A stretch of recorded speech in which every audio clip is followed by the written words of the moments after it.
Hi, I'm Paul Battaglia, and this is section 9.5. So now that students have seen what polar coordinates are all about, and they've seen polar graphs and curves and equations, and they've even seen a little bit of differential calculus, it's actually time to move into the integral calculus that goes along with polar curves. So the essential question we would like students to be able to answer at the end of section 9.5 is, how do we find the area enclosed by a polar graph, and how do we find the arc length of a polar curve?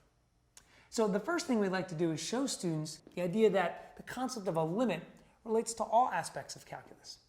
And so in fact, we actually try and remind them of what it was like when we did our Riemann sum calculations and looked at area for the first time. What we did there was we summed a bunch of smaller rectangles. And in this case, we're going to look at a bunch of smaller sectors. So we start with the area of a sector, 1/2 r squared times theta. Imagine what happens when we take the summation of many of these sectors, not just 2 or 3 or 10, but 100, 1,000. We're getting a lot closer to the area under a curve.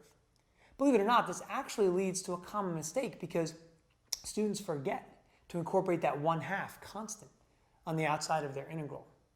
Now, along with that, students sometimes have an issue with the points of intersection. So I always stress to them, I think I would graph the curve. I think you want to see what's going on here. And you may have to do that by hand, or you may have to use a graphing utility. But nevertheless, they get a little bit confused because when they're looking for the limits of integration, it's not always that easy, specifically when they're not given. So I always stress to students, we're looking for the radial lines in particular that are traced out when we begin tracing the curve and then we end. Now, the other thing I have to address is the idea that obviously some curves will intersect a spot more than once. And we have to make sure that when we look for things like that, we're looking for simultaneous collision of points. Those are the key points of intersection.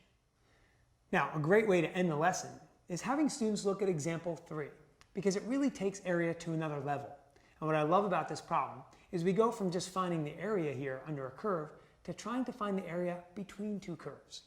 See, when we start looking at examples like this, now we're really thinking on a whole new level. And that's exactly what this course has been about. So I hope these tips have been helpful. I'm sure you'll find much success in section 9.5.